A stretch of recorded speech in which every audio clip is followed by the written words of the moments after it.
விஜய் அவர்களை பற்றி சமீப காலமாகவே வதந்திகளுக்கு பஞ்சம் இல்ல அப்படின்னு தான் சொல்லணும். கீர்த்தி சுரேஷ் அவர்களுடைய திருமணத்தில இவரு த்ரிஷா அவர்கள் கூட போயிருந்தாரு. அதுவும் தனி விமானம் வச்சு போயிருந்தாருன்னு பல விஷயங்கள் வெளியாகி இருந்தது. அதோட அவங்க வாழ்த்துக்கள் சொல்றாங்க. இவருடைய கொடி நிறத்துக்கு இவங்க சேலை அணிந்து டான்ஸ் ஆடுறாங்க அப்படின்னு பல விஷயங்கள் பேசப்பட்டு வந்துட்டு இருந்தது. சமீபத்தில கூட ஒரு பத்திரிக்கையாளர் என்ன சொல்லியிருந்தாரு அப்படின்னு வந்து பார்க்கும் பொழுது, "என்னடா இது இப்படிலாம் வந்து இவங்க வாழ்த்து சொல்றாங்களே, ஏன் சமூக வலைதளங்கள் நீங்க இப்படிலாம் பேசாதீங்கன்னு அவர் சொல்லக்கூடாது.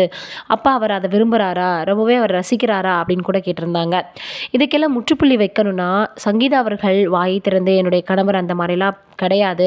நீங்க ஏன் இந்த மாரிலாம் பேசுறீங்க? அப்படின்ற மாதிரி வந்து சொல்லணும் அப்படின்னு இப்ப ரசிகர்கள் சொல்லி வந்துட்டுருக்காங்க. ஏற்கனவே இப்படிதான் ஏ.ஆர். ரகுமான் அவர்களுடைய வார்த்தை செய்தி வெளியான பொழுது, அவங்களுடைய மனைவி சாய்ரா பானு அவர்கள், என்னுடைய கணவருக்காக வந்து பார்த்தோன்னா, நான் தான் வந்து அவரை விட்டு உடல்நல குறைவு காரணமாக இப்ப நான் வெளியில இருக்கிறதுனால, அவர சரியாக வந்து பார்க்க முடியல. எங்களுக்குள்ள வந்து இடைவெளி அதிகமா இருக்குன்னு பிரியணும்னு நெனச்சிட்டுருக்கோம்.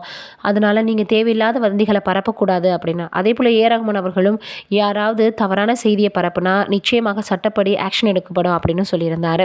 அதுபோல இப்ப சங்கீதா அவர்களும் ஏதாவது ஆக்ஷன் எடுத்தா மட்டும் தான் இதற்கு முற்றுப்புள்ளி வைக்க முடியும் அப்படின்னு சொல்லி வந்துட்டுருக்காங்க. விஜய் அவர்கள் மிகப்பெரிய அளவுல வந்து பார்த்தோம்னா, இப்ப அரசியல்ல ரொம்பவே பிஸியாக வந்துட்டுருக்காரு. அதோட அவங்களுடைய பையனும் வந்து படத்த இயக்குறதுல ரொம்பவே பிஸியாக இருக்கிறாரு.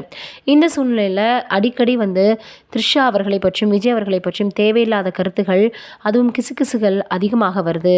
அதனால ரசிகர்கள் ரொம்பவே வந்து பார்த்தீங்கன்னா, இத நினைத்து வருத்தப்படுறாங்க. இன்னும் ஒரு சிலர் அதிகப்படியாக போயி ஹேஷ்டேக்லாம் போட்டு சங்கீதா அவர்களுக்கு நீதி வேணும் அப்படின்லாம் போட ஆரம்பிச்சுட்டாங்களாம்.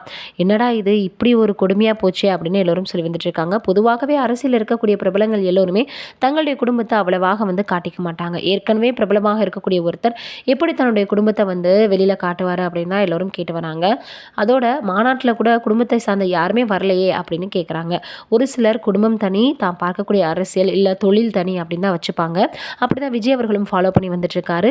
இந்த சூழ்நிலையில இப்ப அடிக்கடி த்ரிஷா அவர்கள், விஜய் அவர்களை பற்றி வரக்கூடிய விஷயமானது மிகப்பெரிய அளவுல வந்து இந்த சமூக வலைதளங்கள்ல வைரலாகி வருது. நீங்க இத பற்றி என்ன நினைக்கிறீங்க? அப்படின்றத மறக்காம கமெண்ட்ல சொல்லுங்க.